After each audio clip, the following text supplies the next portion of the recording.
shall see, and my eyes behold him who is my friend and not a stranger. For none of us has life in herself, and none becomes her own master when she dies.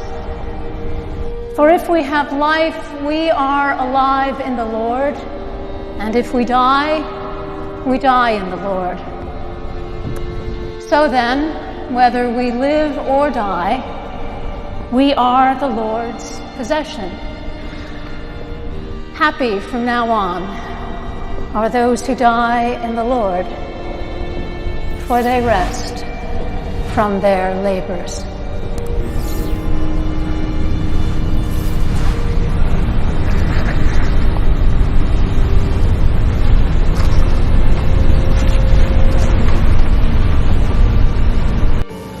Madeleine never minced words or wasted time when she saw something needed fixing or someone who needed helping. She just got to work.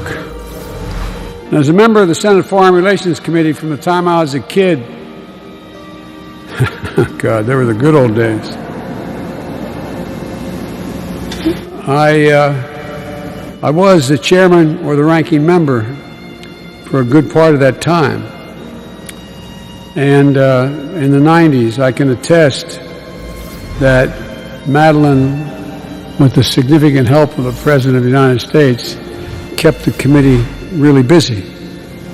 And our work to halt genocide in the Balkans, support new democracies in Eastern and Central Europe, to develop Plan Colombia, and all those undertakings, Madeleine was an incomparable ally and advisor beyond the President to me and to others in the committee.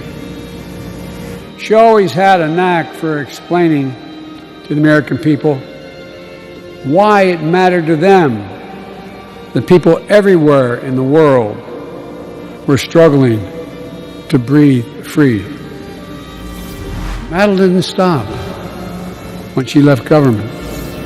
For decades, she was a nexus for the foreign policy community, always, and I mean always, on top of the latest developments, always speaking out for democracy, and always the first to sound the alarm about fascism.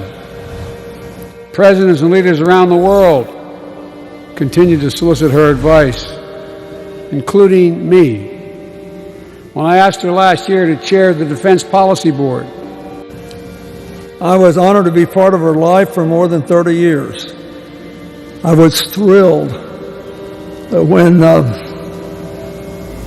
Chelsea got to meet her, and what an influence she had on Chelsea and lots of other young women. I was amazed by the friendship she formed with Hillary and grateful for that.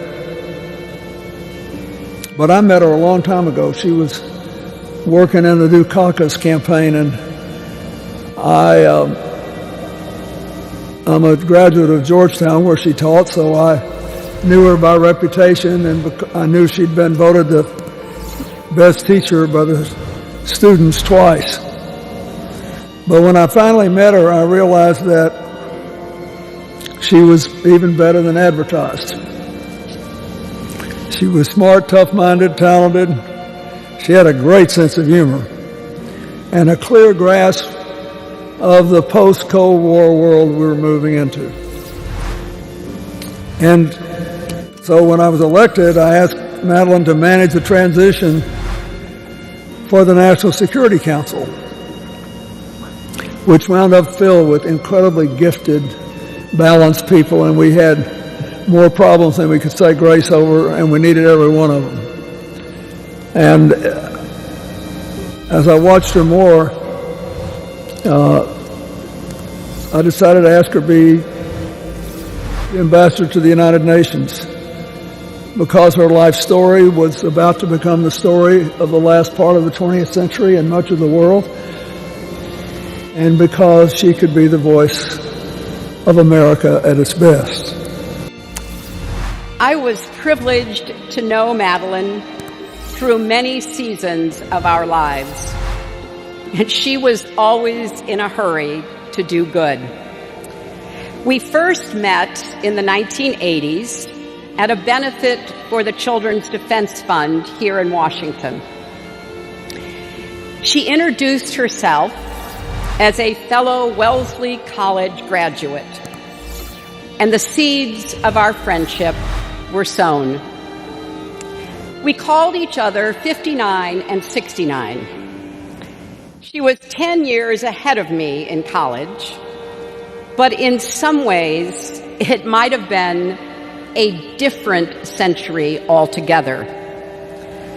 The commencement speaker, when she graduated from Wellesley, a former Secretary of Defense, told the class of 1959 that their main responsibility was to get married and raise interesting children. Now, Madeleine did that, of course,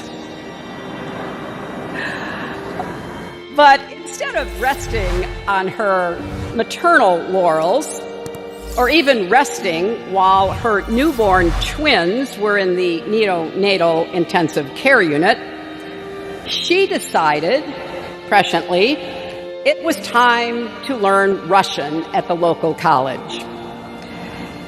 Later, as a professor herself, she inspired her students to share her spirit of urgency and action.